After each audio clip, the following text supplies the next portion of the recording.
Hi, this is Ickis from Our Real Monsters. And I would like very much to ask you, if you don't mind, to watch the USUK network with Tom, Bruno, and Alex. Wait. Oh, that's all. I have to go flush myself now.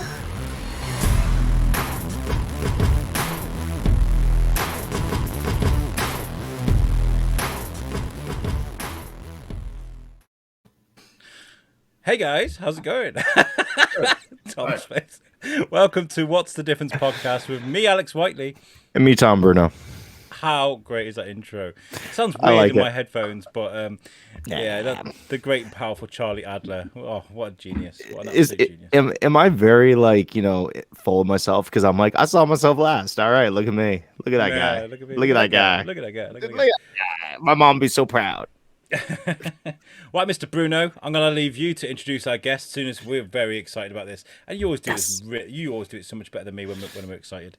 Oh, thank you. Okay, guys. So if you guys know anything about me from my long history on the show, it is that I love a few things. One of them being 90s television, the other thing being horror movies. I have been a big fan since I first started watching Chiller Theater back in the day. And I feel like if there's not a heyday in horror movie cinema, it would definitely be the 70s, the 80s, the kind of 90s kind of drifted off there for a while. But the early 2000s really kind of picked it up in a big bad way.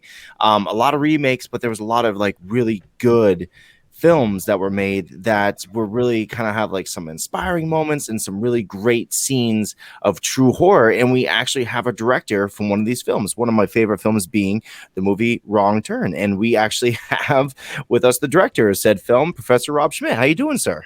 Hey, Tom and Alex. I'm good. It's nice to be on with you all.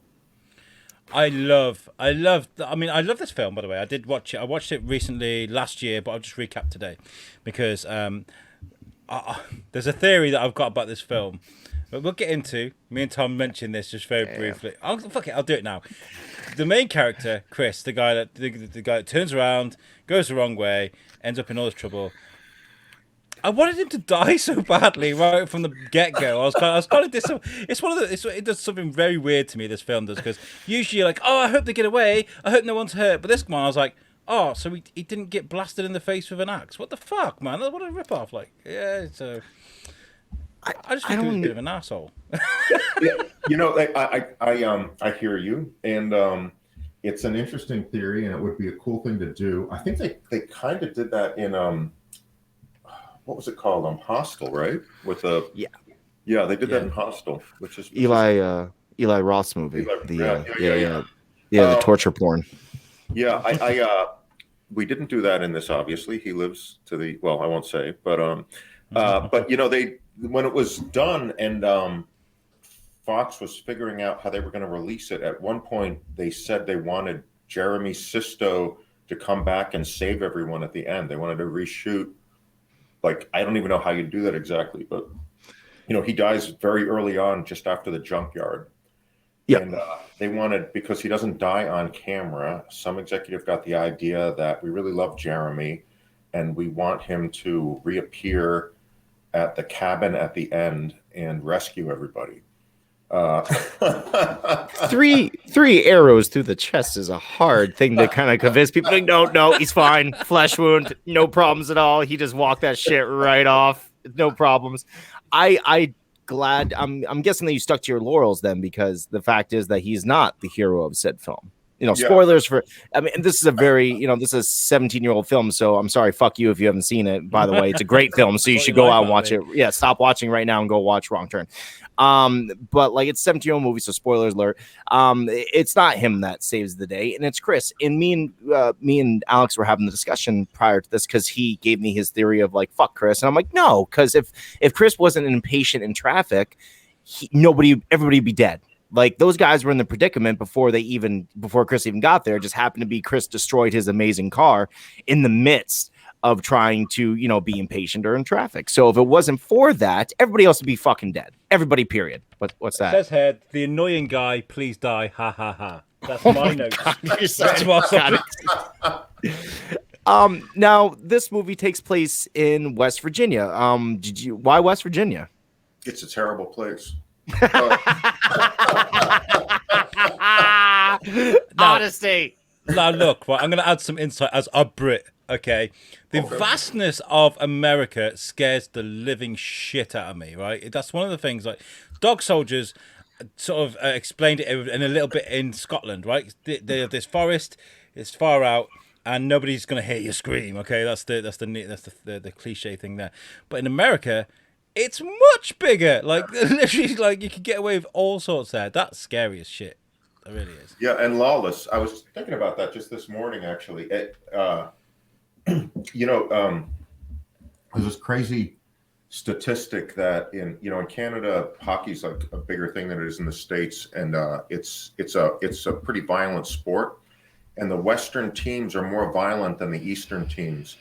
Yeah, and it's because there's less law. Like just historically, there was less law, so people had to do violence to survive, and it's carried on through hockey. But I think the States. Yeah, I think some of the violence in the States is from this tradition of there's no law to protect you, And that's definitely a theme throughout the movie, because even when a law figure enters said film, he's in there for all about 10 seconds, and all of a sudden you're like, oh, he's gone. That's just, it did not bode well. Lawlessness is definitely a theme throughout the movie. And the other theme that I love that you kind of like brought forward was like, it really kind of encapsulates what a really great era in cinema. Like 70s style horror movies is something I truly love, Texas Chainsaw Massacre and all that jazz.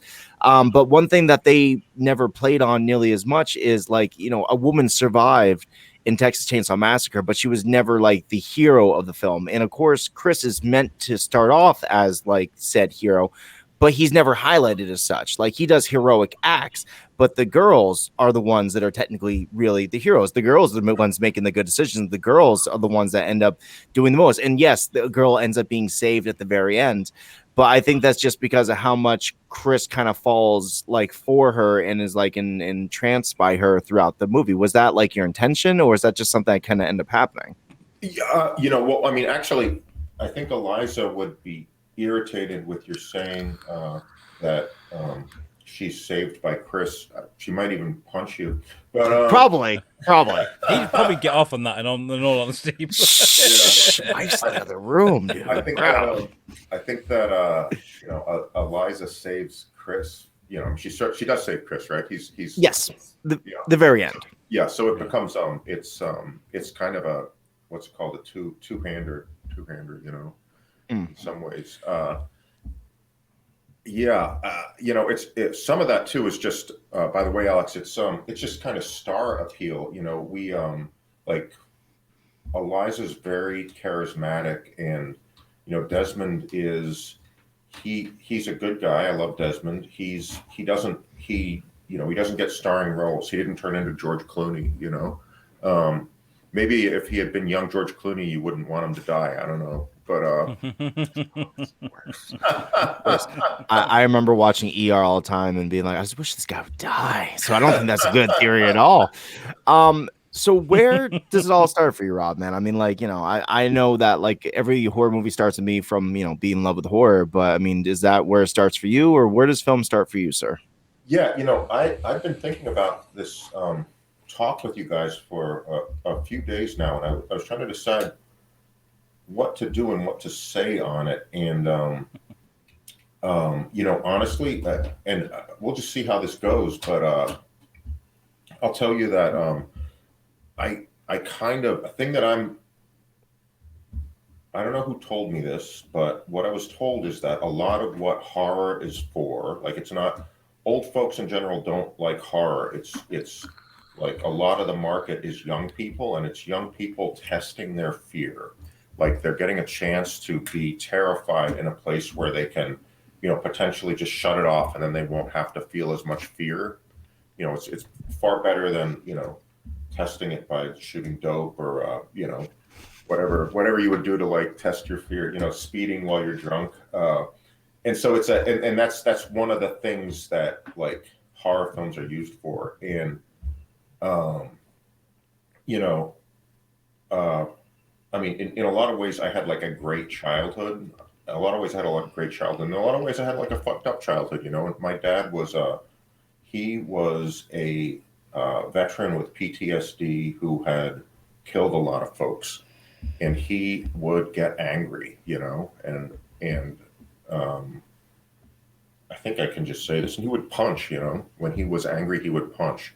And so he was a great guy. He was brilliant in a lot of ways, and he was also pretty fucked up.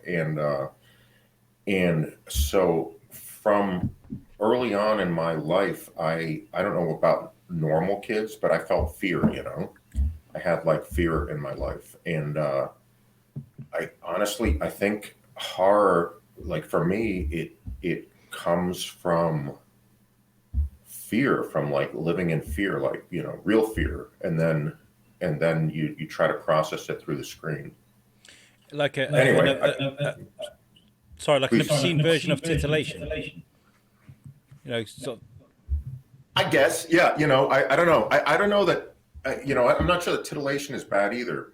Frankly, it certainly has its place. So, in the same way, yeah, it certainly has its place. So, yeah. So but I'll tell you, when I was in high school, I thought that horror films were evil because they made people feel fear. Like I really did think that for a while, and then and I still watched them, but they just made me feel terrible.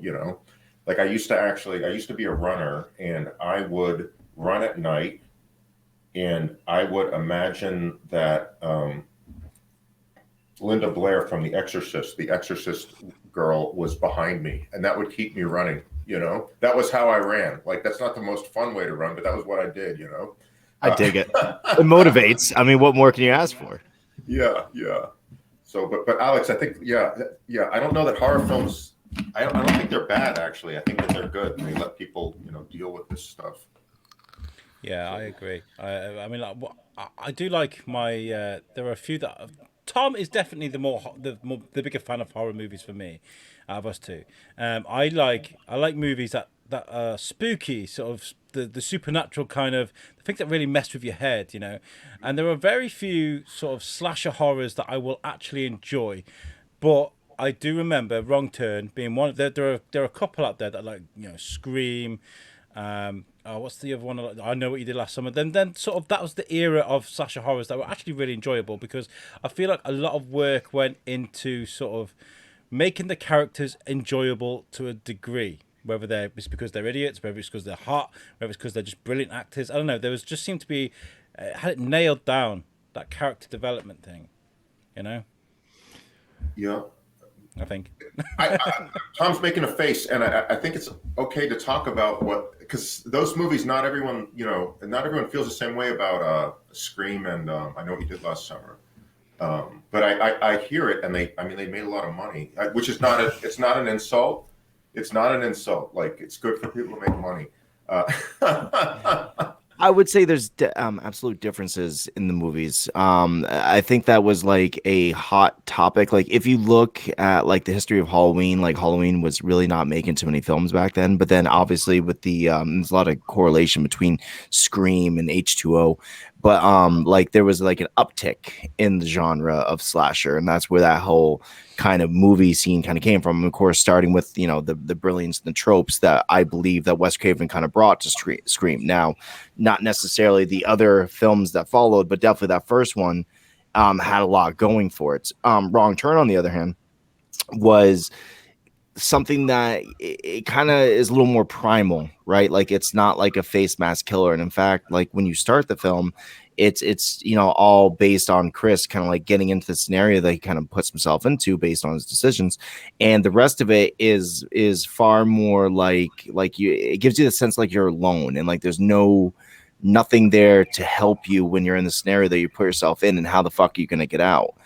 It's a brilliant film, and I think that you kind of like started a whole new genre in the way that Scream started that genre in the late 90s. I feel like Wrong Turn started a whole new one because obviously there was I think what was the other big one that came out? It was of course the remake Hills Have Eyes. Hills Have Eyes came out, I think, in a very similar fashion, like right after, if I'm not mistaken, Wrong Turn came out.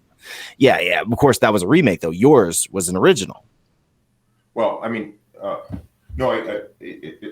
Thank you for saying that. I don't completely. Well, I'll tell you what I think about it, and Alex, this might make some. I want to get out of the doghouse with you on this. Is is that there's different types of movies. There's different types of movies, and Russ Meyer made the Mania movies, and they're awesome, but they're like just weird, soft, porny 1960s films, and then there's like I'm trying to think of a fancy Italian movie, but I can't think of any. There's different types of movies, and you can like all of them. La Strada, whatever, La Strada. Yeah. Okay, that's a good movie too. Good pull. Good pull. Money is good, and La Strada's good. And the thing about movies like I Know What You Did Last Summer, and especially Scream, is that they wink at the audience. And so you're watching a horror film, but my beautiful partner Shay is here. Your alarm's going off. Oh, my alarm's going off. She works nights. So do I. Hey. I'm me. Hey. Fortunately, you won't get to meet her. She's gone back to sleep. She's a vampire. Okay. So you too? Is it dark there? I'm not sure. Yeah. Yeah. Okay. That makes more sense. Yeah, that makes sense. We got this cool 5-hour difference. So he's technically a time traveler in the future, and I'm in the past, which is cool. We should have called the show Back to the Future, but I think we would have gotten sued by a couple people. Yeah, totally. It's all good. Okay, we'll just rest on there. Success. I think you should totally rename the show Back to the Future. And just see how long it lasts. Cease and desist from Spielberg. Be like, listen, me and Zemeckis were talking, and we don't dig the fact that you call it Back to the Future. Fuck you. You cut Back to the Future, and then you could call it Cease and Desist. And, yeah, there we go. Oh my god! Listen, Rob Schmidt said it was a good idea. I'm just saying, But so those movies, they there was a thing that was going on in horror, which is like winking at the audience, and it was cool, and those movies are good movies, but it was not. There was the thing that had gone away was like very sincere, attached to a character and like see them in great fear, and believe that they're in fear. Like that type of horror had gone away. It had been there before, and those 70s movies were all about that, like Texas Chainsaw Massacre and whatnot. Were all about these are real people, and they're in an extraordinary place where they're suffering fear and death. And what Wrong Turn did that hadn't happened for a while was that. So it wasn't like it invented something. It was like it like brought back something that audiences hadn't gotten to be in for a little while. The thing I noted in my book when I was making the notes was I love that you have a book, by the way. It's my new baby. My wife calls it the Bible. He's the well-prepared one. I'm the guy that just shows up and talks a lot of shit and says things off the top of my head. So it's a good dynamic that we have, because we have the professional and we have the slob. It's a lot like The Odd Couple. When it comes to making movies about serial killers, for example, you've got to look a lot into sociology and psychology. But when it comes to Wrong Turn, these cannibals are killing to survive, right? That's a different thing. That's a different ballpark, because they're not killing because they think they're narcissists that think they're better than everyone else. They're doing it. It's a hunt. It's a continuous hunt, and I think that's fascinating. To venture in that ballpark. Was that difficult to do? One of the reasons that West Virginia is such a crappy place is that I grew up just north of West Virginia in southern Pennsylvania, in the sort of the northern tip of Appalachia, and so I have a different relationship to hunt than a lot of people that I know at Emory University, and they're hunting, but hunting is a few things. It's a way to eat, and it's also an exciting thing to do, and they're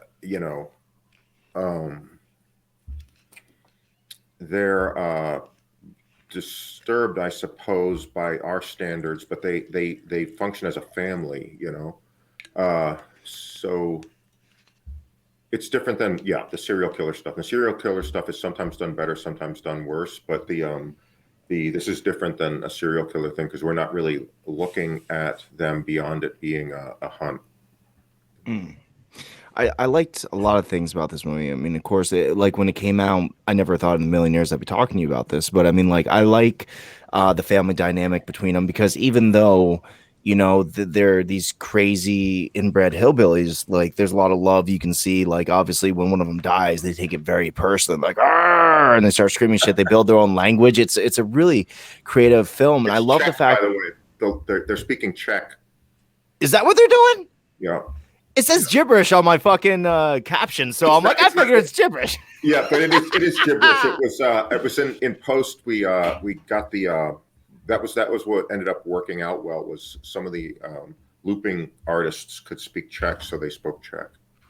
Oh, all right. See, learn some things here, people. Because as I was watching, I'm like, man, I can kind of like, if I learn their language, I can understand them better. That's just my high mind telling me all sorts of things that my wife pops in. You might survive by talking to them. It's true. Let's just talk this out. What'd you say about my mother? Nothing. Let's kill that girl over there. Look at her run, Eliza Dushku. Which, by the way, you got Eliza Dushku at the perfect time. I think Buffy was just barely ending, or if it was not still going, and like she was still extremely like hot commodity. How did that go about? Did she audition obviously, and you just kind of like, hey, I like this chick, or how'd that go? Well, we were meeting a bunch of different people on it, and I was excited about Eliza, and honestly, Desmond Desmond worked hard to get Eliza in the movie. Desmond was hired first, and he was the studio thought Desmond was going to break, like that he was going to be like a big star, and and Desmond was interested in that happening, obviously, like I suppose anyone that's an actor would be, and he really worked to get Eliza on board with the movie. And there was actually this weird thing that happened where I had a lunch meeting with Eliza, and it was out on a patio, and just by coincidence, Desmond showed up, and so weird, Desmond. Somehow his agents had communicated to him where we were going to be, and he came to try to convince her to be in the movie without discussing it with me or anything. Really? Which was fine. Yeah, which whatever. He was very motivated to get Eliza in the movie. So, but she's great, and Eliza's like a dear friend of mine. I spoke to her a couple of days ago, texted with her a couple of days ago. Of course, obviously I'm a big fan of Buffy the Vampire Slayer, and she was in Jane Silent Bob Strikes Back, so that was like my real introduction to who Eliza Dushku is. And she always seems to be very particular about making sure she takes roles that show off femininity as well as being a very strong female role model at the same time. So I always really appreciated that about her. And plus, she's not too hard on the eyes, so I mean, like, fuck, what more can you ask for? Now, when were you very particular about like destination? Where you're like, okay, so West Virginia, I have a lot of knowledge about this place. I think it's a shitty place. I want it to be filmed here, or was it? If they would have been like, well, let's have this take place in Alaska, would that have worked for you, or did it have to be West Virginia? You know what? I just it's just funny to make fun of West. It's funny for me to make fun of West Virginia, and actually, there was a thing I was bummed out about is that when Wrong Turn came out, the governor of West Virginia was really upset, and he like made a statement about the movie and how bad it was that it portrayed the state inaccurately and all that. And I wanted us to do like a campaign that was just an anti-West Virginia campaign, but the Fox was really worried about being represented as a studio that encouraged violence, and they didn't want to do anything to call attention to the movie. Actually, they were really careful. Yeah. Well, it was. I think some of the executives had to testify before Congress. Just a few around the time that we were releasing the movie, and they actually at one point they were talking about releasing it without the studio logo on it. Yeah. Wow, that's fucked up. That's fucked up. Because it wasn't like it was a good film. It's not like it was, a great horror movie. Let's just not put our name on it because we're fucking sensitive bitches like that. That's a great decision. I love it. It was business, They should have taken it in the highway like councils, whatever it is you guys have in America, be like, do not do U-turns on highways, folks, because you may you may end up dead. I'm just saying, it could happen one of these days. I don't know. This is a documentary that would be awesome. now. That's what I'm saying. That would be awesome, actually. It's interesting, Alex, you bring up serial killers because that's a really popular thing now. I do some true crime. I do some true crime TV, and but just in general, it seems like the culture again is really interested in serial killers, and I think it's a really strange time. I live in Atlanta, and we just had that Christian kid kill a bunch of folks at massage parlors, and it's a very strange thing. People that I don't know what drives someone to do that, but it's certainly fascinating. It seems to be a certain demographic that's really into serial killers and into true crime as it is. Like a lot of my female friends are like, oh, I love Snapped, or oh, I love this and I love that. And I wonder why or what about certain ladies they like that category. Because I like serial killers too, don't get me wrong. I've listed off, a lot of my favorite horror movies, which tend to be serial killer movies.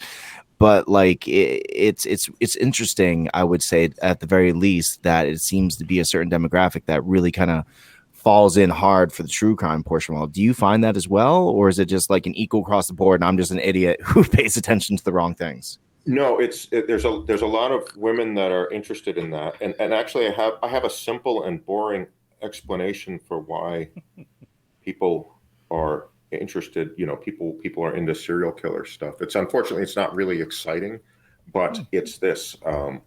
When my daughter was, I think she was 6, she was probably 6 or 7, maybe she was 7, and she knew that I worked in film and that I taught film stuff, and she's trying to come up with something smart to ask me, and she said,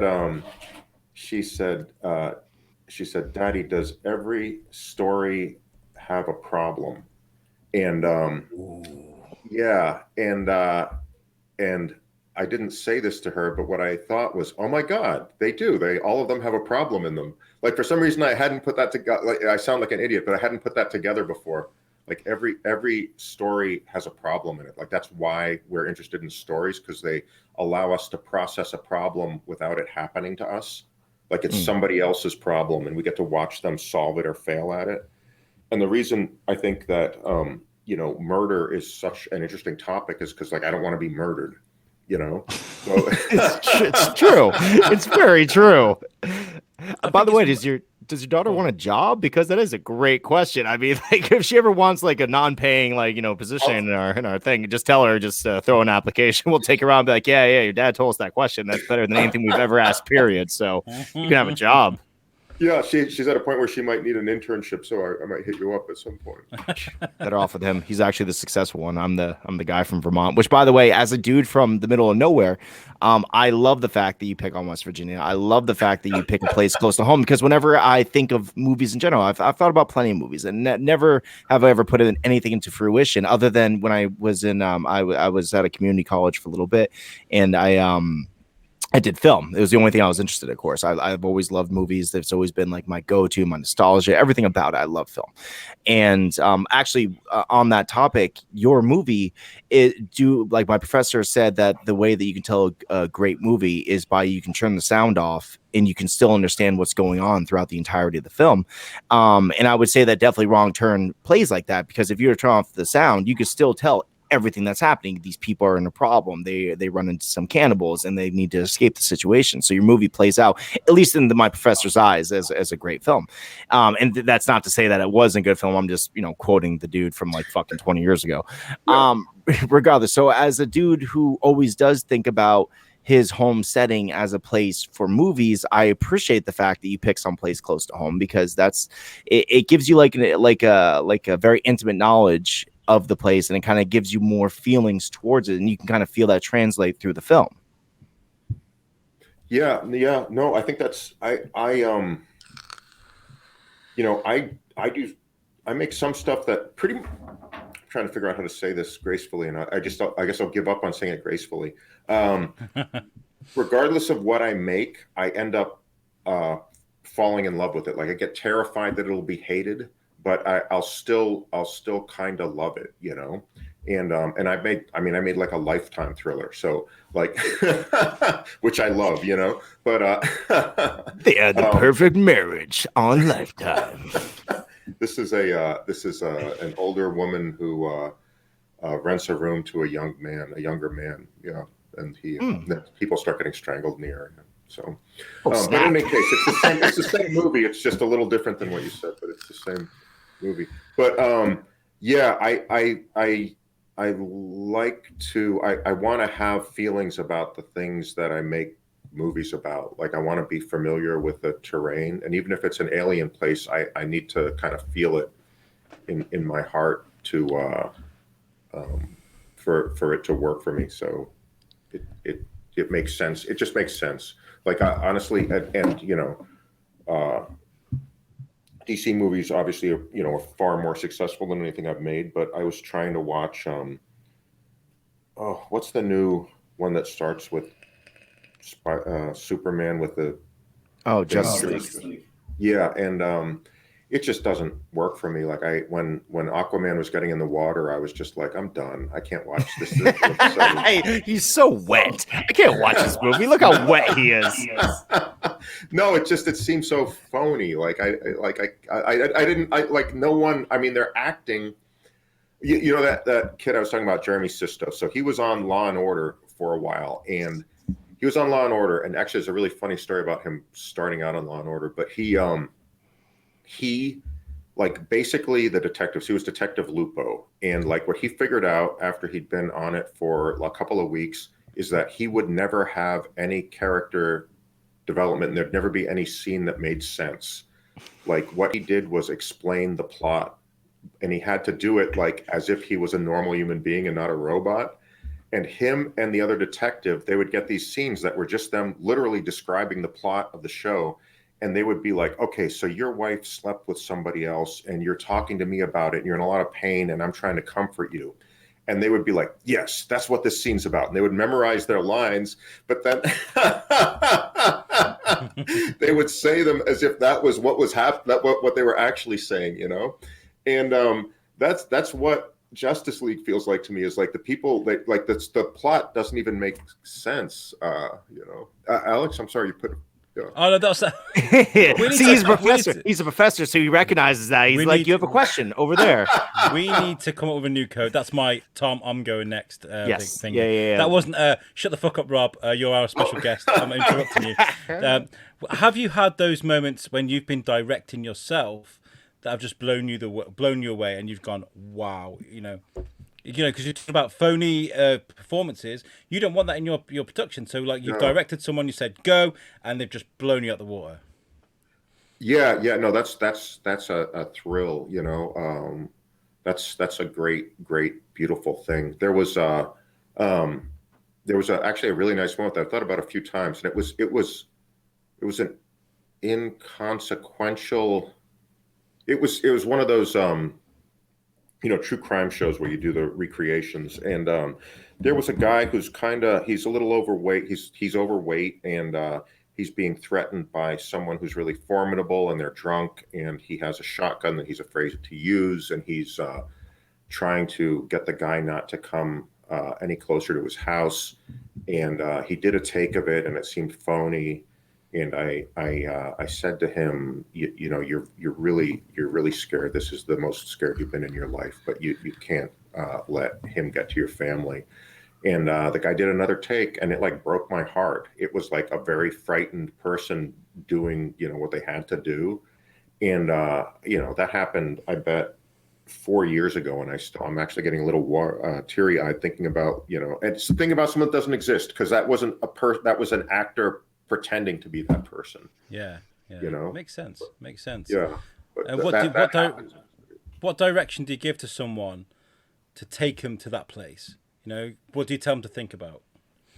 Yeah. Well, you know, honestly, I think at that point, I think I literally said something like, you are very scared, but you can't let him go into the house. No matter how much fear you feel, don't let him through. And that was it. And like, honestly, what I try to do now, like as I've gotten older, I try to give people not a lot of direction. When I was young, like my first movie and the shorts I did, I would give people way too much direction. Like, say this line like this. And then after that line, say, so-and-so. And it was just, and sometimes I'd give people line readings, which I'm a little bit of a character, and my vocalizations are a little odd. And like, I can't tell you how many different actors do imitations of me, So if I give someone a line reading, what they're going to do is imitate Rob doing like the line and to get a laugh, But but I really try to keep things really brief now. There's a book called, I think it's called Directing Actors for Strong Performances or something like that. And there's this really basic thing called acting verbs. And they're like single word directions you can give people that, for the next take, that are like really like seduce her this time, really, or punish her with this, don't just say it, punish her, that's like all the direction you need. Yeah. So honestly, that's what I try to do now, is keep it really simple so the actors can work. Because I can't remember what, I would not be able to remember 3 directions if I was given 3 directions for a scene if I was acting. You know what I mean? Like that's how I imagine it, though. You go there, right? So okay, it's cold. It's just a little bit nippy. And you're late for work. Your clock's a bit slow, so you're still not sure about what time it is. You're not sure whether you've left the oven on or not, and you're scared. And by the way, the chick's really hot that you've got to kill, so you got to hide your boner whilst you're killing her. Go, action! Yeah, and you know what they do when you do that is they just look at you, and when what they're thinking is, I just want to do another take. Like, yeah. Now, when I was reaching out to you, Rob, the first thing I noticed is that your email is to a college. You changed professions at some point in your life. What was that all about? What made you go from being like, I'm gonna make movies to I'm going to train the next generation of directors and actors and producers? How'd that go about? Well, my my dad was a professor, so I had some idea about that lifestyle, which is a pretty good lifestyle, and you don't make much money, but it's a pretty good lifestyle, and it's the noble work. Yeah, and when my daughter was 3, my older daughter, I was on a job in Vancouver, and she came up to visit, and she was with my ex, and they were in an elevator, and she was really excited about coming up to see her dad, and she said to some strangers in the elevator, she said, my daddy lives in a hotel house. And and my ex was like, no, he doesn't. Daddy lives with us, but but I was kind of like, I need to, if I want to be in their lives, I need to like live a little differently, and have something that's stable. So I need to make notes of this because I'm doing far too much. I'm gonna live a little bit because well, I do. I mean, it's really like thoughtful, V, because I mean, not a lot of people would make that really hard decision because you're coming from a place where it's I make movies for a living, the dream that everybody has. At least almost every American. They're like, if you would have asked me 5 minutes ago, Tom, what do you want to do? I want to be making movies. That's what I've always wanted to do. But you were doing that, and it came to a point in your life where you're like, okay, what's important to me is the same thing that's important to me. What's the same thing that's important to Alex, which is we have a stable family. You're there for your family. And I applaud you for making that decision because it couldn't have been easy. Yeah, boy, you know what, Alex? I hear what you're saying, Tom, and I want to talk about that a little bit. But I want to hear Alex. You had something you wanted to say too, I think. No. No, I was just saying that I work far too hard, and I applaud you taking a step back to be around your family, because I feel like I'm at the position now where I've got to sort of, I'm peacocking right now. The other show that I do, the Shoes with Biscuit podcast, has just become a business. I'm after sponsors, so I'm kind of like, hey, look at what I can do, And it's hard. It's hard going, but I feel like I can't stop at the moment. It's just ridiculous, but Yeah. Yeah. Yeah, no, I hear you, and I think in I don't know what it's like for you guys, but I know for me too, like I was pretty much always freelance, like and so I worked in construction, and then I worked on sets as a technician, and then I moved up in the film industry, and that's all of that work is like, hey, can you come in tomorrow? Are you available next week? It's like 1 day, 4 days, 7 days if you're on like a feature, like 2 months, and then you got to get your next job. And a thing that so it's a little scary actually, because honestly, for decades I was like, I wonder if I'm ever going to work again, like, just because I'm a paranoid enough person that I'm always like was that it, am I never going to have another job, and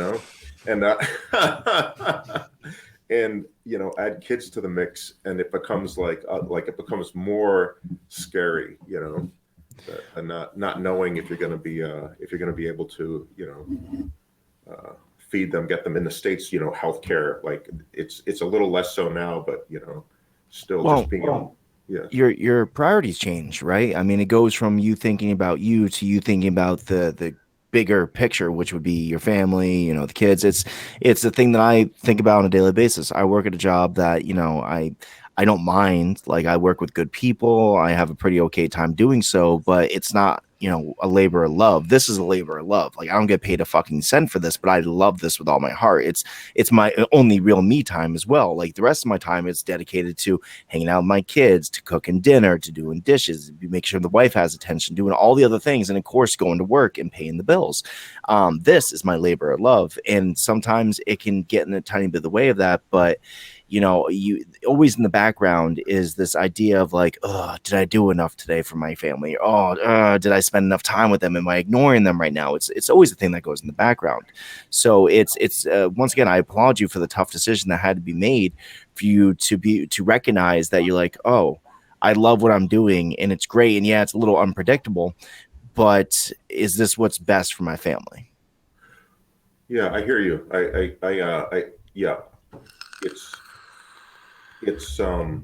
Yeah, I'm lucky I got to do that, and I'm lucky I knew that like there was a gig I could get that would facilitate that. So it's a good thing. It's every once in a while I have friends that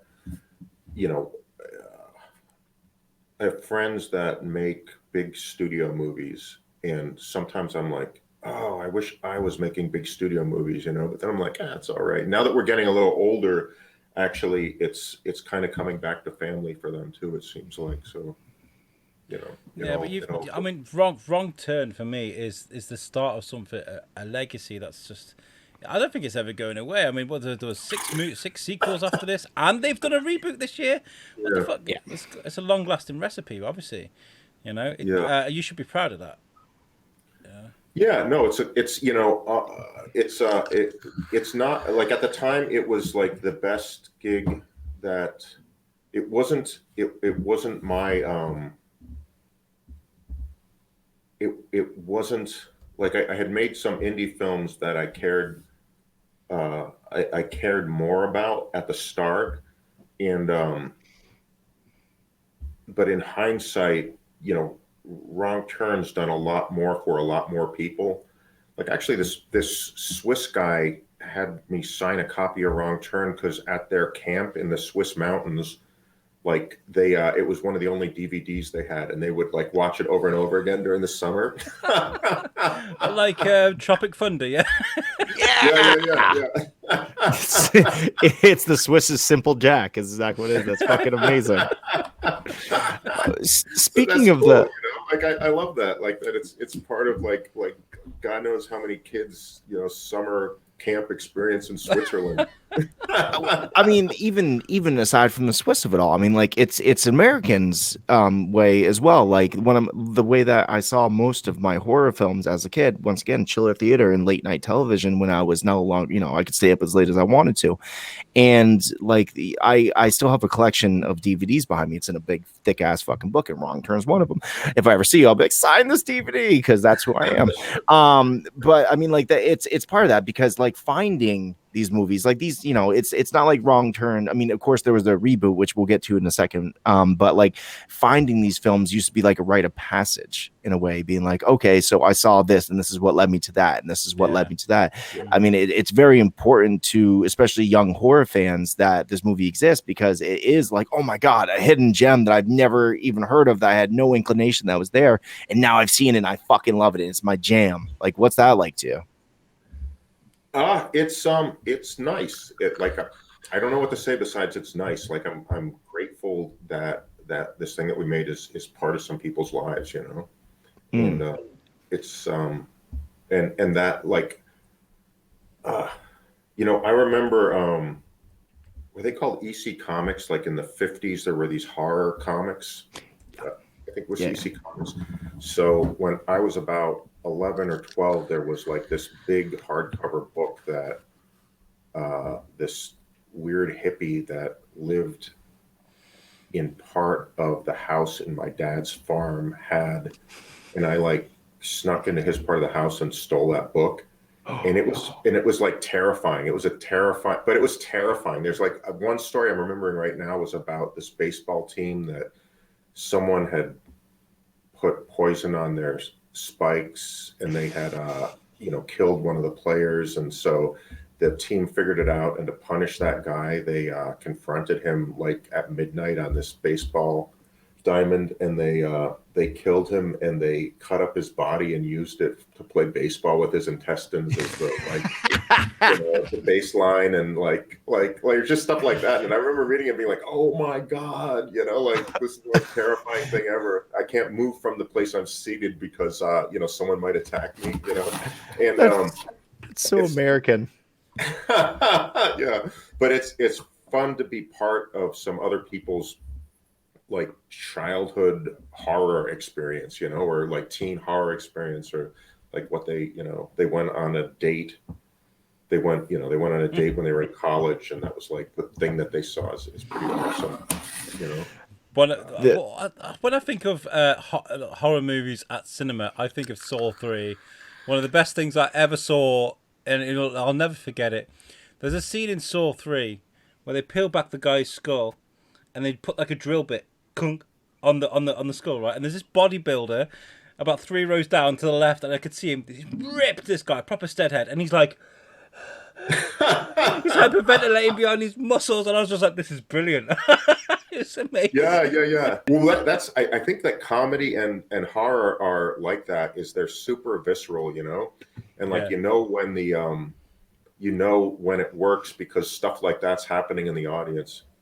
Like and that's like such a great experience to like make something and then see it in an audience, people being like, oh my God, and it's funny because people won't necessarily call that good, but they had like a really powerful experience that they repeat, so clearly it meant something to them, they just they don't have a way to.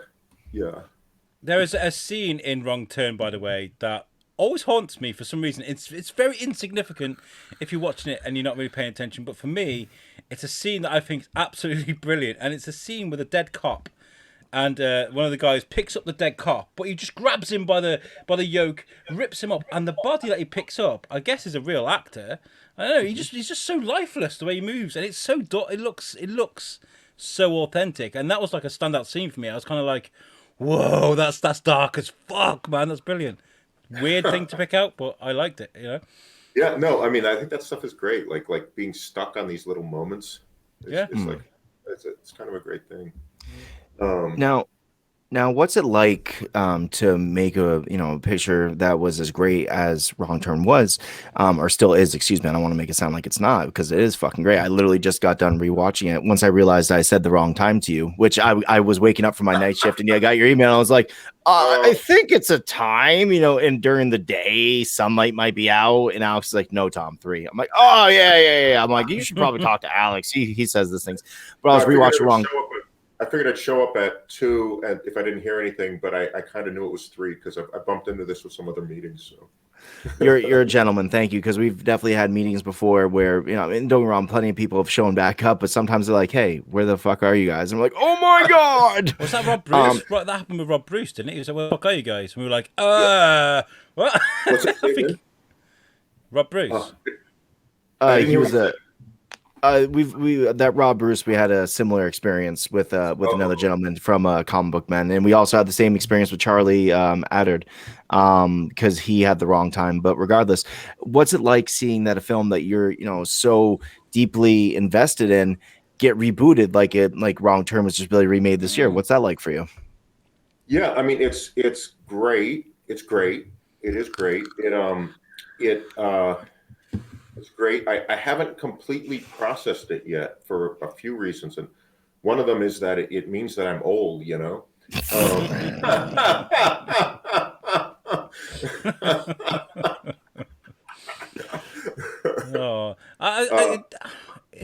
that would I don't know if that would piss me off or I'd see that as an honor. I don't know. Yeah, like I said, I'm still processing it, and I get a lot of the social media that promotes the reboot, and I like it, but the other day I was like, man, I'm seeing too much of this. Maybe I should not be looking at it, So I think I do have mixed feelings about it, but I mainly it's like, I mean, the first phrase that comes to mind is thank God, because you're always trying to make stuff, and have it have an impact, and like it's nice to have something that like has had an impact, It's nice to have done that. Yeah. Now, I'm sorry, Tom. You go. No, please. I'm cutting you off all the time, Rob. So please continue your thought. I like to hear myself talk, so I just like continuously like regurgitate things that pop in my brain, which is helpful sometimes and not so helpful the other time. So please continue. No, I hear you. And actually, this linguist told me last year that he wasn't saying it, directing it at me, but he said that when you cut people off, that's an act of violence verbally when you like. And I was like, oh my God, I do that all the time. Is that really? Am I being assaulted? I mean, if I was going, fuck you, Rob, yeah, so where, and I just booked it again, yeah, I get that. But if it's like, yeah, okay. Yeah, usually it's out of excitement for me, but I try not to do it.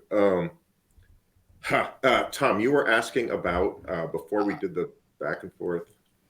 Well, in instances like this, do you cheer for the success, or do you somewhat? I'm not saying this is you. I'm just saying, but in instances like this, would you cheer for the success, or is it kind of okay to have that feeling like, I kind of hope you fail a little bit. I already did that.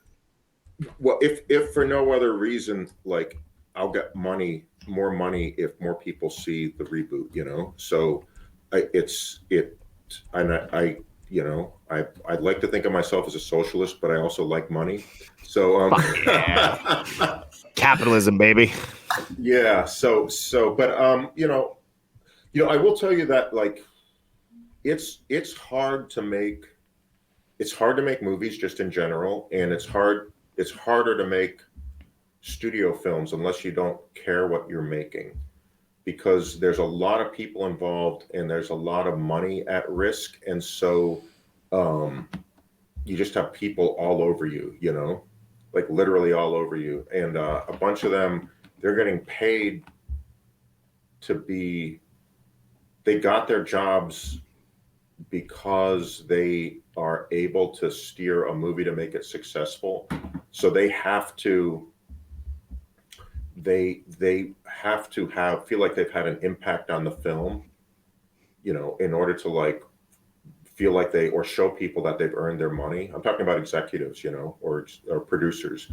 And so they will be they'll be on you to change shit, and that is fucking hard. Like it's hard to be around 5 or 6 people while you're spending like a lot of people's, effort, and there's a lot of pressure, and then there's all these different people that are trying to get you to do stuff, um on Wrong Turn, there was a good deal of that. I think the movie actually ultimately benefited from all that pressure, but that same, I'm trying to think of what I'm trying to say here. Welcome to our It's, world, it's Rob.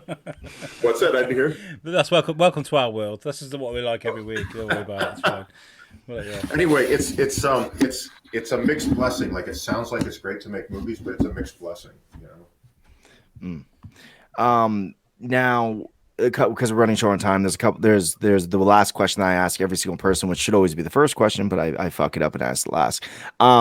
You shot in the woods, deep in the woods. That comes with its own laundry list of problems. Did anything like really kind of affect your filming based on the fact that you were filming out in the middle of nowhere in comparison to if you were in the middle of Atlanta, Georgia, trying to film? Well, poison ivy. Let me think. Yeah. Broken ankle. It wasn't a. It was a twisted ankle, but it swelled up. Actually, perhaps Alex, this will make you like Desmond a little bit more. We were doing that. I like Desmond. It's Chris. That's the dick. Well, we were okay. I want to tell the story about Desmond anyway, because it really touched me. He's a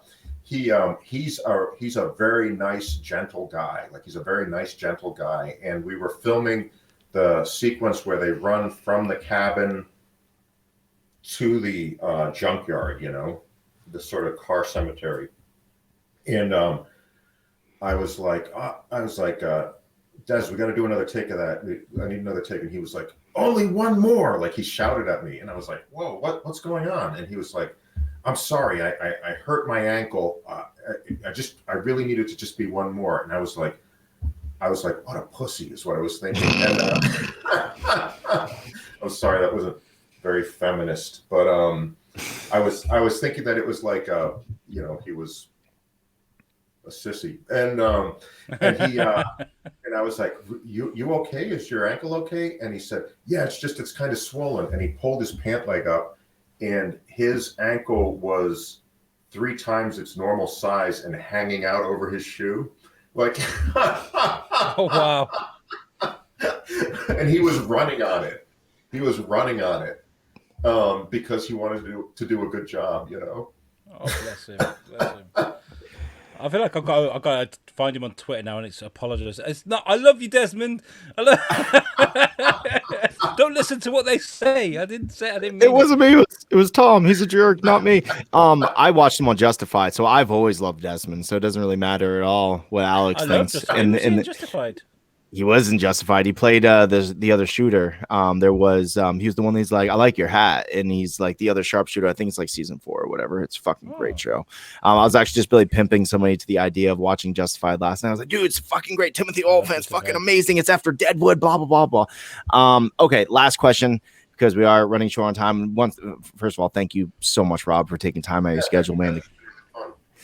We met you as you are, sir, as the noble professor, as the man who's made a lot of great movies and film work. What did you want to be as a kid? I wanted to, I didn't want to make films originally, or I didn't think of it as a career. Like, actually, when my dad was dying, I was looking after him, and I was at where my parents had lived apart for a long time, but I was they were living together when he was, bedridden and actually had dementia. And I had nothing to do, and I was kind of going through old papers and things like that. And I went through a filing cabinet of my mom's, and there was an envelope in it that said, to Robert, so I opened it. And it said, to Robert, probably probably a psychologist or an attorney. And then it said, life is like a movie. You can always change the ending. Love, Mama. And I looked at it and I was like, I was supposed to see this once she died. Like she was supposed to like die. Like they were supposed to be gone, and then we'd be going through their paperwork, and I'd find this envelope, and it would tell me that I could have a new life, if I wanted. And so I'm not a psychologist or a lawyer, but I am a filmmaker. So anyway, so that's as close as I can come to say. I think I want to be a labor organizer, actually. Yeah, all right. I like it. I like it a lot. So again, Rob, thank you so much for coming on. I thoroughly enjoyed this, and I hope in the future you'll come back on, man. I mean, I think that you're just an incredibly interesting dude. I love everything you've had to say, and there's so much about like everything that we have yet to touch on. Of course, we touched on, what I know you best from, what Alex knows you best from, but there's just so much more to people all the time, and you were just such a fun person to talk to. I hope you come back on at some point. Oh, cool. Right on. I really appreciate you guys. Oh, thank you very much. It's been a great honor from us to you. Thank you very, very much. Rob, where can people find you? Twitter, Instagram, things like that. Where can people sort of follow what you're up to? Rob Schmidt Film. I think it might be Rob Schmidt Film. And I think that's for Facebook and for Instagram. Oh, good. Well, we wish you the best. We really do, honestly. It's really been really, really nice catching up with you. And thank you for the nostalgia trip, by the way, because watching Wrong Turn, I was like, oh my God, that's the little Nokia. The little Nokia. We all had one. Look at it. It's amazing. It was just, I love that so much. It means so much to me. So thank you so much for that. Okay. What we tend to do now. Sorry? Do I hop off? Do I hit the leave studio? There's a leave studio button there, but ladies and gentlemen, Rob Schmidt, thank you very, very much for joining us. Thank you. Thanks a lot, guys. Everyone, watch Wrong Turn, the remake. Also, bye. We're going to compare. We're going to compare them. We're going to do that. Yes, we're going to do that. Hold on, wait there a second. Where is it? Where's that video? I always do this. I should be prepared, really, but here we go.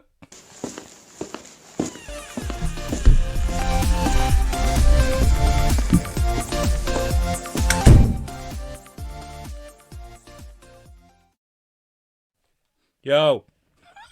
What up? What up, man? Yeah, I haven't changed the background, but fuck it, let's do it now. What a great guest. What a great guest.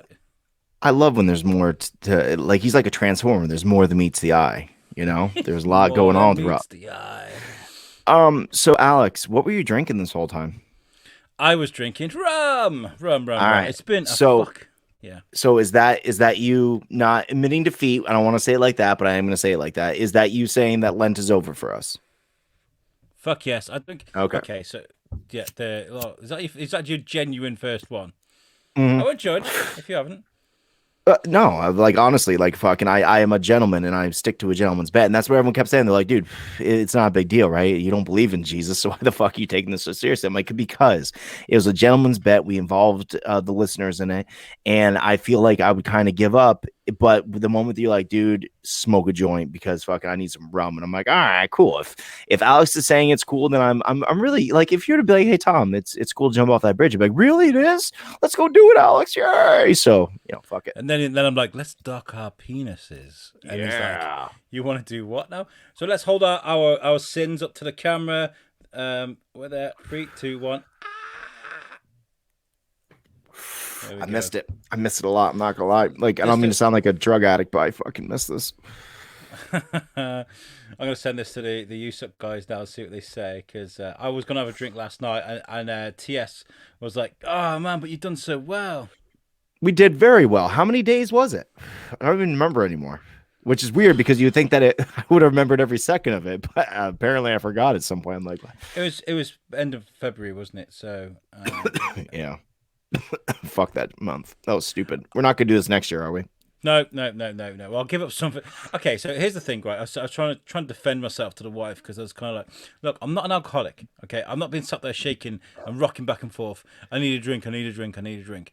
But this is a social convention for me. Okay, like meeting you guys and doing this every week, having a few beers, whatever it is. I love it. It's kind of part of my routine, and it's the part of the thing that I think my body's. I've been Dude, I've been fucking. In all honesty, I've been struggling this week.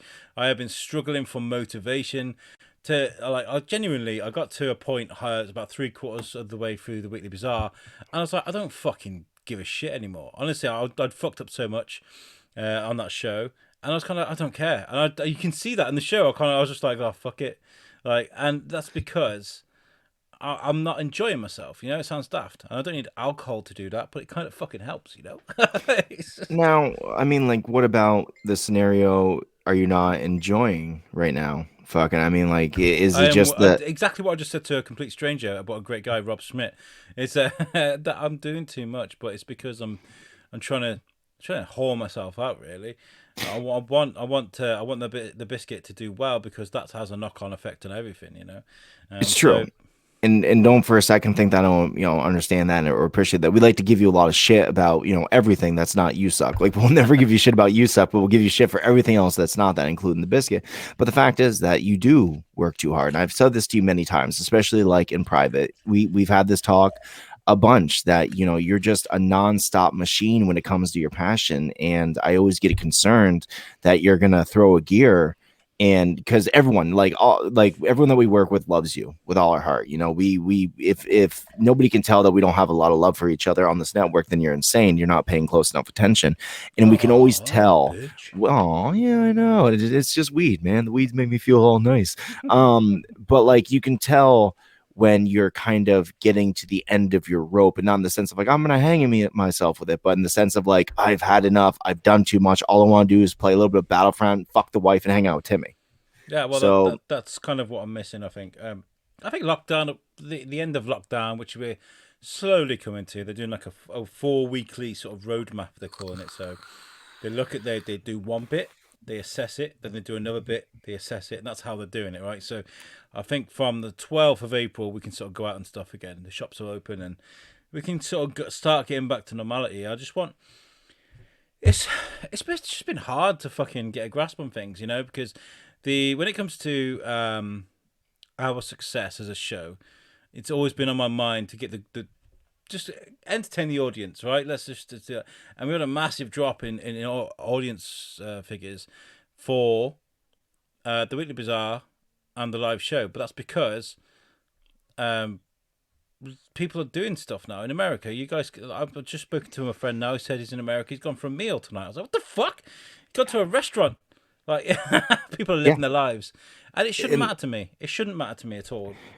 Well, we've had this conversation as well, my friend. Always. We have it again and again and again. It's like, and I'm sorry, like once again, it's because of how driven you are. But like the thing I love about what we do is not, and knowing around the listeners, thank you so much for being listeners. I love you as well. But the thing I love about doing this is what you and me are doing right now. It's the talk, it's the banter, it's the guests, it's the ability to do something that in a million years we never would have had the ability to do without the show. So I it would suck if it dropped down to one, and please don't fucking let it drop down to one, guys. Thank you so much, but tell more people about us. But like it's just the love for this. This is just so much fun to me. It's the highlight of my week. And of course, I'm not doing what you're doing. You're also working, you're also running another show, another network, you're running this network. So there's like, I obviously get to say that as a dude that shows up, once or twice a week and says, hey guys, listen to the funny things I say. You actually have a lot more production that's to go behind it. But if it turns out that we need to deviate the jobs, see, this is what we does, man. Now I'm all forgetful and shit. If we need to like redeviate the jobs, man, you just need to say the word, and that people are going to start lining up trying to make sure that we help, because we want you to be happy and healthy. Without you, there is no USUK. Everything you guys see in the background, the videos, that's all Alex for the most part. And don't get me wrong, like other people help, but like this network is driven by you. So if you need a little more help, dude, or you need a lot more help, just fucking say the word. I was got to say, that's beautiful, by the way. Thank you so much. Jamie's I sent that picture of us with our sins, and straight away he was boo. Saying like a guy that gave up nothing for the month. I think we did a month, didn't we? Did about a month. I don't know. I think so. I don't remember. I stopped keeping track, but I'm kind of glad that you decided to say no. no more, because like I told you the other day, I had a There we really go. fucked up dream, dude. And all my dreams started getting really like weird and like really intense. And I was like, oh, I never had this when I was smoking weed all the time. Why is that? And I started doing a little bit of research, and apparently like weed is a big like blocker for that type of stuff. And I for one will be grateful to go to bed and just kind of go to bed. Is that something to do with REM sleep then? I think so. I think so. I didn't do too much research. Like I said, I did research. Like I read a couple books. More like I read a couple blips on Google search. It was like, yeah, that totally I affects listened you. to fucking Eddie Bravo on fucking. Yeah. I take all my Oh information from Joe man, Rogan. I was like, I smoking the weed for so many years. Oh god, fucking hell. Well, I got something to bring up. I was reading a news story a while ago. It was 2 days ago, and apparently they are bringing back Raylan Givens, but not in Justified. What? And that's basically what the story says. Raylan Givens is Timothy Olyphant is going to be playing Raylan Givens, but not in Justified. I think they're possibly making a spin-off of Justified. Weird. I mean, I'm down with it. I love that character and stuff. Well, I think what's the author's name? Ernest something. You want to look up because Justified's based on a short story. I think it's called Fire in the Hole. Off of what Walton Goggins used to scream when he'd be firing the fire in the hole. Of course, in relevancy to the fact that they were coal miners and they yelled at when they blasting things, and that he would yell that when he's blowing up cars. So like it's the separation, but also the connection Elmer between the Leonard. two. Elmer Leonard. So I wonder if Raylan Givens was like, a character throughout a lot of his writings. Possibly. That'd be kind of cool. Yeah. Yeah. We could do like a Fox sort of Justice League type thing. Bring out all the best. Bring what's his name, Michael Chiklis from The Shield, Raylan Givens from fucking The guys Justified, from Scrubs. Scrubs, like the Doctor Show. Yeah, that's Fox, isn't it? Is that Fox? No, don't get me wrong. Like you're probably right, and Stars. I'm wrong. So last I knew it was whatchamacallit there. It was ABC Family, a Disney owned an operation. But with it, once again, they're also Fox also is owned by Disney too. So fuck Darth me, you're Vader, technically right. Fucking Yeah. Timon and Pumbaa. I like this Justice League. I don't know how much shit will get done, but I like your Justice League. Pumbaa, if you break wind again. Even though I can't smell it, I still don't want to have to deal with the aroma. It fucks with the force. What did I tell you? What problems would they solve? Like if this Justice League of Raylan Givens, what's his name, Michael Chiklis from The Shield, Darth Vader, and Timon and Pumbaa were to get together, what would be their first thing they solve? Wild peace.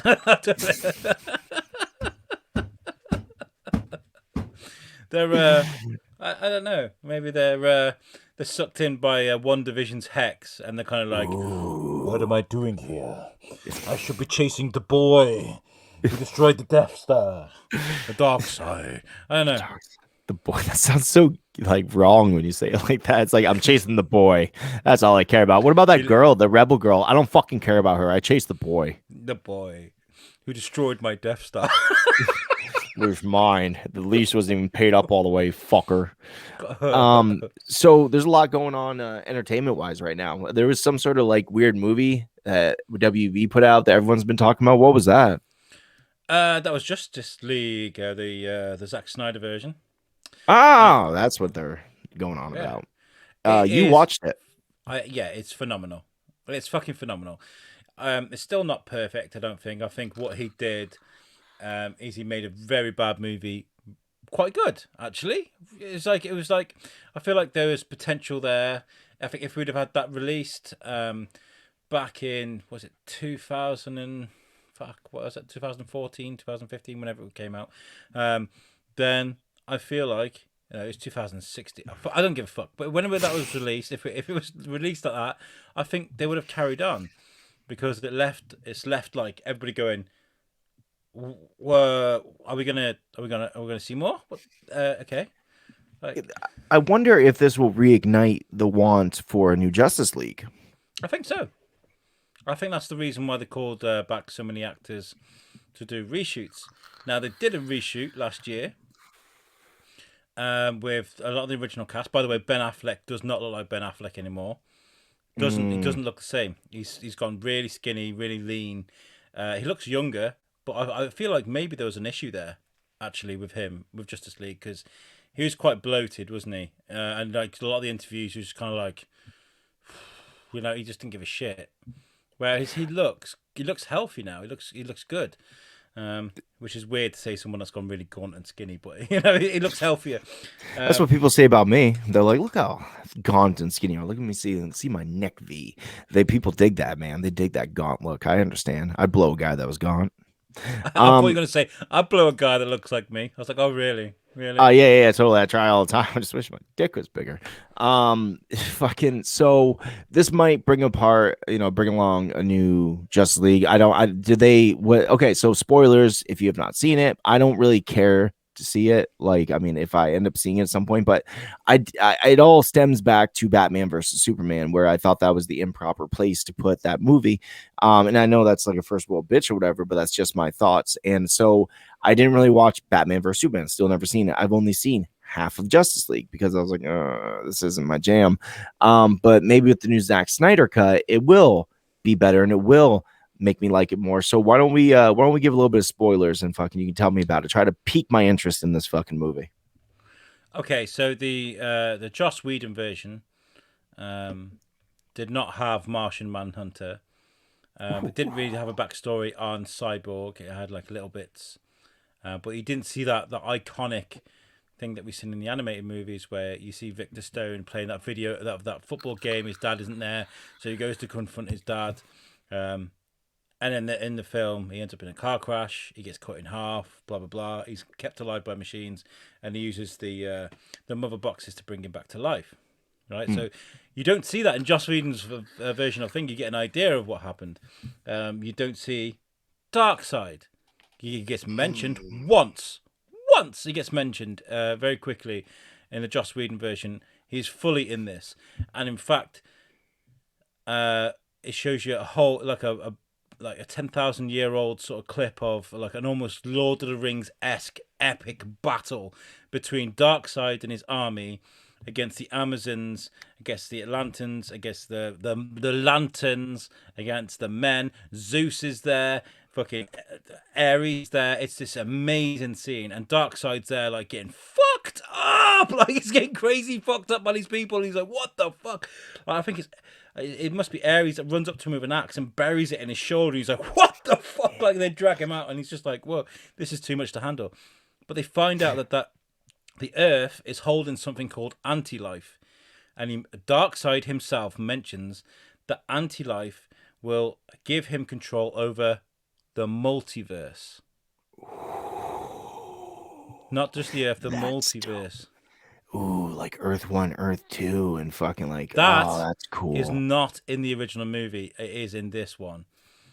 What the fuck were they playing at? Why didn't they do that? What I don't understand. That is like, it makes me so insane. It really does.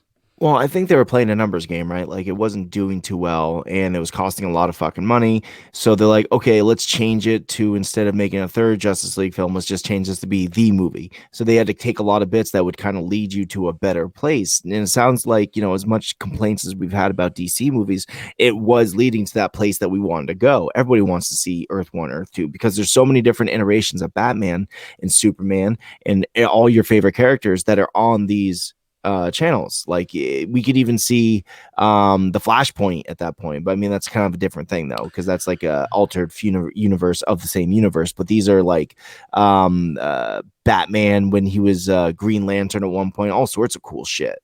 I don't know. Ezra Miller is fantastic as the Flash, and I've heard a few echoes from many people about how they thought sort of the Flash and Ezra Miller is trying to steal the show. On the contrary, I think the Flash is continuously the overconfident, bashful, I love my powers, look at what I can do. Yeah, I think there's a scene in Justice League Doom, where the Justice League rock up and they're taking down the bad guys, and they're like, we need to go and check ahead, and Flash is like, zoom, zoom, done it. He's like, I've done it. Like, and that's Barry Allen. That is what he's like, and that's very much like Ezra Miller is in here. And what they did with him in the original Justice League is they dumbed him the fuck down. They was kind of like, I'm so scared. What do I do? And they were like, just go and grab someone, anyone, close your eyes. And it was just, it's just a weird thing where he's like, he's too scared to do what he's doing. That's not Barry Allen. That is not like. Whereas in this new one, he's straight up like doing crazy good shit. Like, and yeah, I really like it. They got straight to it. He's still clumsy, but you got to understand that Barry Allen, or this version of Flash, is a young Flash that doesn't quite understand his power. Even when he's like going faster than the speed of light, he's like does weird shit to the time continuum. I don't quite understand it yet. I'm gonna break the rules and stuff like. Whereas an older Flash is kind of like, yeah, I'm just gonna go and grab a fucking signature from the Beatles. Back in a sec. Like, do you know what I mean? That's awesome. So watch it, Tom. Watch it. I think you like it. We'll No, get to it. And no, that's no. not. Well, I just like that's a long time to dedicate something. Like, look how long it took me to watch WandaVision. If I end up like having another one of my nights where I wake up and it's fucking 4 o'clock in the morning, because I'm used to being awake at that point, then I'll probably throw it on for a hot second. But trying to get 4 hours to watch something is Okay, so here's if anybody's doing the same thing as you and worrying about that, it's chaptered like a book. Part 1, 2, 3, 4, 5, 6. Oh. All right. Well, you got me there. Fucking touche, Alex. So, yeah, watch it like a series. You can do it like that. Yeah. Okay, cool. But I think I might be bothered with watching something else, Alex. Something else dropped the same exact week, and I don't know if they planned it like this. If like, oh, you're gonna release the Zack Snyder cut. Fucking planned it like it. Of course it did. Well, we just put out a little show called WandaVision a couple seconds ago. But let me just drop the big new dick, which is the Falcon and Winter Soldier. I haven't watched it yet. I haven't had fucking time. This is the 8th podcast I've recorded today, but I will get around to it. I think we're gonna watch it sometime tomorrow. I didn't want. I'm gonna wait for dinner tonight with the wife. I always try to. I always say I'm like I'm gonna watch something on my work week. I never watch anything on my work week. It's fucking work, sleep, family, work, sleep, family, which is fine because those are the one of those things. The things I love. Too actually, I like sleep too. But I don't have enough time or enough I don't have enough time to fucking just sit there and watch. But like it's something I'm excited for because me and the wife don't have enough similarities when it comes to TVs and movies. Like I'm a completely different person. She is. She likes the dance moms and things along those natures. And I'm a movie and superhero guy. But like the Marvel shows, at least for the most part, and the more Marvel content is something that we've always kind of been driven to. Yes. So anything that I can spend more time with the wife and watching, I'll it's worth the wait for it. Even though I really wanted to watch it yesterday, I'll wait to watch it with her. Okay. I think we definitely should do the new Wrong Turn though, and compare the two movies. I agree. Maybe if get not, the director of that one on and be like, "What the fuck were you thinking?" Like, don't say that. Remember, we're supposed to boost it because Rob makes more money off it. So hey, guys, go watch the new Wrong Turn and give Rob a fucking couple shekels. The dude is a professor. He's doing the noble work. He's not making a fortune off of doing that. He's just doing it so your children can be good at making films. So fuck you and go watch Wrong Turn. Do you think I pissed him off with the "I wanted Chris to die" thing? I think I did. No. I think that's. I would hope that he'd appreciate your candor and your honesty, and that this is a conversation, right? Like this isn't supposed to be a Q&A, being like, "Excuse me," and it's supposed to have a quick thing about it. It's supposed to be a whole conversation. So as the show went on, I feel like he really turned you around, and like maybe we can get Desmond on here to defend himself. We'll be like, "Hey, man, so we had Rob Schmidt on, and he says you're a terrific guy." I'd love that. They don't turn it all about Justified though, because we're like, listen, Wrong Turn was fine and all, and Ghost Ship was fine, but let's talk about Justified and Dexter for a few hours. Yeah, he was in Dexter too. He played the sister's love interest. He was on the police force for a little bit there, right? I did see that, yeah. But there was somebody else in something else that I was kind of like I was thrown by. Sneaky Pete. There's somebody from Sneaky Pete in there. IMDb. Let's get that back up. IMDb. What's Sneaky Pete? Sneaky Pete is fantastic. If you've never seen it, it's on Amazon. Sneaky Pete. Sounds like I have to bring it up because it's not porno. Here he is again, Sneaky Pete with his 12-inch dick. It's not so sneaky in the cock region, but man, he'll sneak up on you. Okay, so Sneaky Pete. let's have a look at the cast. It's got Giovanna Ribisi in it, from Friends and from Saving Private Ryan, and he's a guy who, while he's in prison, he gets fed up hearing he's a con man, and he hears nothing but like stories about his cellmate's family. His cellmate is always going on about his family, where they're from, what they did, stories about what they did in the summer. And this guy's got like an eidetic memory, right? So it's Pete has. No, Marius. So what he does is when he gets out, because he hears about their bail bond business and that how he could probably get a long con on the go, he goes and he's like, "It's me, Pete." And because they haven't seen him in years, they bring him in, and he tries to fit in as part of the family, even though he doesn't know who the fuck they are. And they try and catch him out and stuff. He tries to impose as their grandson. It's fucking phenomenal. And Really?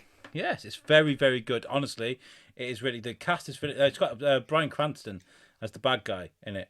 It's fucking stellar. It is stellar. All right. I think I might watch Sneaky Pete before I watch Justice League. You really kind of got me reeling on this fucking. So Okay, I went and watched Justified. You watched Sneaky Pete. Okay. You've never seen Justified? Yeah, I went and watched it because you told me to. Well, And it's because I have good loved it. taste. But once again, Alex, like this would be a lot different if you were like here in person, because then you could force me to do things like oral. You know, like I always do best when I'm in a room with person. So maybe what we should do is we should watch it together as a watch party. And that could force me to do it because I have to be there and I love giving content. So maybe that's something we should start doing for these recommendations. How do we do that? We'll do a watch party. Well, you can do a watch party on Facebook. We can start it on there. You start a watch party, and then we couldn't like show. We'd have to do almost like a semi commentary on it, or we'd have to do like a view or something. We'd have to do a watch party, and I don't think we could do a commentary because I wouldn't have too much to say. You want me to watch the show, obviously, so that wouldn't work out too well. But like maybe we can start a watch party, make sure everyone's there watching whatever it might be. And then we just kind of have an after discussion about it. And we ask anyone that, you know, up to a certain amount of people, we're like, hey, the first like 5 or 6 people that say they want to come on, we all go on live and we do it together. He was in 6 episodes of Sneaky Pete as Joe, and I can't remember who Joe is in it. And even though I bring up Desmond's IMDb, it still doesn't ring a bell. He was, dude, that Desmond dude, he was everywhere in the fucking 2000s. I know we're still in the 2000s. Fuck you, don't you know. Stop me. Yeah. Nothing's gonna stop me. Nothing's He was gonna in stop. Brooklyn Nine-Nine as well. Was he? I didn't really watch that show that much. Brooklyn Nine-Nine's amazing. But I know. I've seen episodes. I love The Lonely Island, though. The Lonely Island Amiga way back, man. So I like I love that show. Yeah, they can't do anything wrong, I don't think. You know, the cast alone is just Top notch. Well, Sandberg is just a genius, I think. So anyway, you're not going to watch Justice League? Is there anything you are going to watch this week?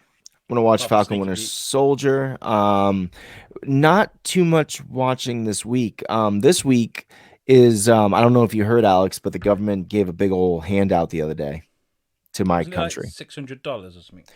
Yeah, that was the last one. This one was a little bit more than that. But like, you know, aside from paying bills and doing all the responsible things me and the wife are gonna do with, we've already done with the money. One, we're getting tattoos. We don't, you know, we're not rich people, so we both like found this tattoo artist that we really does great work. In fact, he's so fucking good. He's booked out until June. When I go on vacation, which is from June 18th to June 24th, I'm also getting a tattoo the June 25th, which probably works out best because I'll be going in the ocean and blah blah blah, and you don't want a new tattoo in the ocean. But aside from that, we're getting new light fixtures for the house. I'm becoming an old man who really like enjoys making his house prettier. So we're getting new light fixtures. We're getting new stuff for the floor. We're getting a new bathtub. And me and the wife are going to go tomorrow. Aside from going out to lunch, we're going to do that and stop and see some family. But at the same exact point in time, we're going to go, you know, get stuff for the house. And we're kind of really excited for that. So that's what I'm going to do with my That's week. cool, What's your plans for the week? Well, I've got a week off work from I'm not in work Tuesday night, so I got like a full week off work. I was gonna fill it up with guest spots for different podcasts, radio, things like that, because I want to go out and do stuff. But at the same time, I feel like I could do with a rest. I really could do with a rest. So you are going to be taking control of Wednesday Night Live. Yes, I am. Sign you up, and you're going to be taking control of all the tech and all the shit that we do. So it's going to be fluent. Like it's going to be so fluid. You're never going to notice a difference. I'm so fucking amazing at running tech. If we all know from the one show where I tried running tech, it'll be fun though. You know, it's still going to be the same crew with the exception of Alex, who we're dearly going to miss. But once again, guys, get off his fucking dick. The man does a lot. Haven't you heard him? He's on the fringe. He's going to fucking kill everyone in about 10 seconds. So it's good. I'm glad you decided to do that. You know, the podcast is always going to be there. You and the years that your son is and where you are with your wife, that stuff's not going to come back. So I definitely salute you for doing so. Taking a break.